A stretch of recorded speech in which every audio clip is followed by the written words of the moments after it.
Good evening and welcome to an all-new edition of Primetime Thursday. And tonight, you might call her the girl of the moment, or as the famous song for her famous sitcom says, the week, the month, or even the year.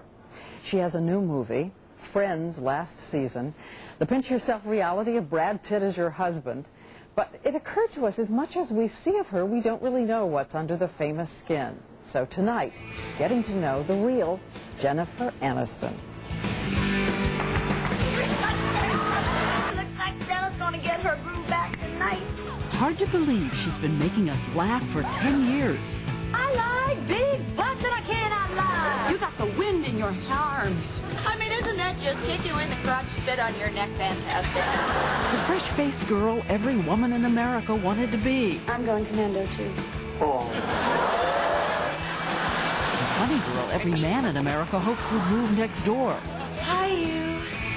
No one told you life was gonna be this way. Yet, back in 1994, she was just one of the tiny tribe of unknown actors walking onto stage 5 at Warner Brothers. Aniston, only 24, already bore the scars of 3 canceled series. But everything changed that first night when she made her first entrance into Central Perk. I just want to be married again. Quirky, high-strung Rachel, wandering into the lives of her new best friends. Oh, God, Monica, hi. Thank God. I just went to your building and you weren't there, and then this guy with a big hammer said that you might be here, and you are. God. Monica, hi. Why did I talk up here? That whole show, I noticed I'm talking up here. Nervous? I must have been. Flash forward a season to episode 31. Little memory lane. Memory lane. You had no right to tell me you ever had feelings for me. A romance begins and a comic duel. And you know what? Now I got closure. A poignant retreat heading straight toward that historic first kiss with Ross.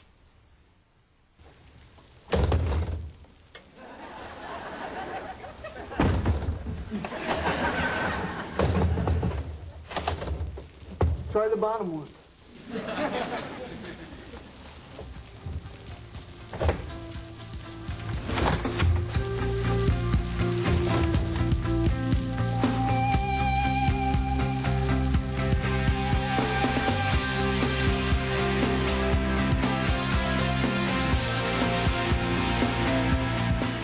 I forgot how kind of powerful that little scene was. Days now, till the final episode is taped. Yep. Have you thought about the morning after? God. No, I'm just hoping I'll get through the night. You know? Just say the word friends, and to her dismay, the tears begin. I'm a fan.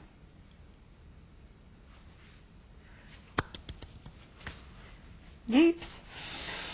I should have a shock thing around my neck, like those dogs when they start to bark. When I start to cry, I just get electrocuted. Tell me, what kind of guy are you? No matter that Jennifer Aniston has plenty to distract her. A new movie coming out this week, a riotous comedy, Along Came Polly. She's the eccentric, free-spirited Polly who loosens up a straight-laced Ben Stiller. I actually like this. You do? Yeah, it's good. Think The Odd Couple meets Something About Mary on steroids. You mind if I use your bathroom? What is your threshold on intestinal disorder jokes? Are you an easy laugh? Do they get you every time? I'm such an easy laugh. I'm the one who has the fart machine and the fart sludge, and that's the stuff. And I make a pretty big fool of myself laughing ridiculously hard. It's one of her great strengths that even when the laughs are broad, something about her stays mysterious. Is she a little bruised by life or seriously shy? Sitting with us, she's utterly charming, but also a little restless, about to run away. I'm absolutely uncomfortable. I mean, you couldn't be sweeter and kinder, and I'm just miserable right now. I'm not miserable. I don't know. And the reigning cover star of so many magazines says, whatever you see on camera, don't be fooled. The little girl with pudgy cheeks and frizzy hair still lives inside. So the fact that I all of a sudden became a hair, what do you call it, like, Thing. is kind of ridiculous, because I never had good hair. It was always frizzy and kinky and purple and blue and awful. She says until 10 years ago, she was an obsessive dieter. I was always a yo-yo dieter. I was a chubbier kid. But did you do drastic things to diet? No. Was I like bulimic or anorexic or no? But I was a diet-aholic, definitely. Grapefruit diet. Remember, there was the watermelon diet. There was the white grain of rice diet. But these days, she says, it's different. She works out 3 to 4 days a week and has learned to make eating about life now, not a reaction to the past. A father who broke up the family and a volatile mother.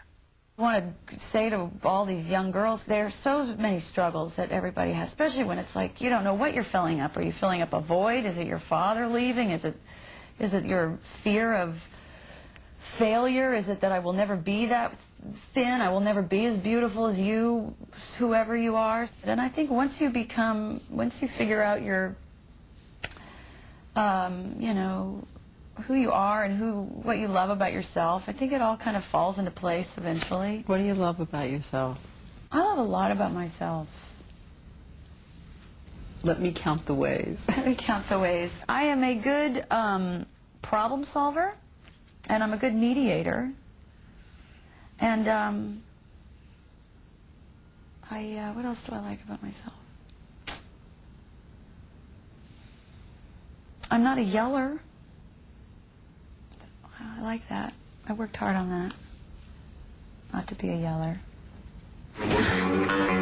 And from Bruce Almighty The first time I ever saw you. to rock star, Aniston's insecurities off-screen are transformed to stunning confidence as an actor. I said to myself, oh my God, that guy's got it. I mean, my heart stopped. This is that quiet little movie called The Good Girl. She won critical raves as a clerk in a discount store, wandering into adultery in a one-way life that could only circle back. I was looking at you in the store, and I liked how you kept to yourself. I saw in your eyes that you hate the world.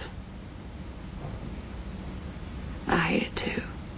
My instinct was just right away, it was fearless. I have to do this. And then the fear sets in, you know. I don't mind not having a lot of confidence, truly. I mean, that sounds really weird, but I like my stumbling. It sort of leads me to great places, you know. I'm intimidated by really confident people. I like people that have a little bit, who ask questions who aren't so sure. I always feel more comfortable.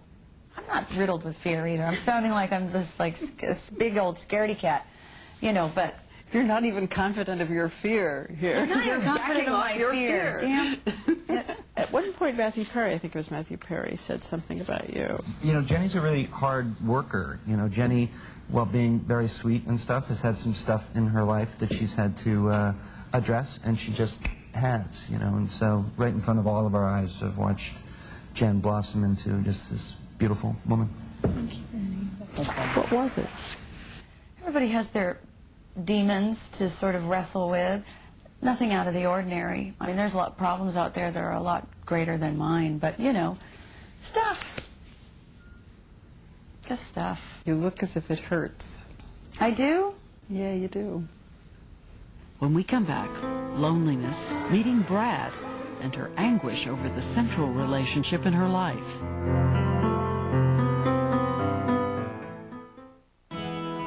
Once again, Diane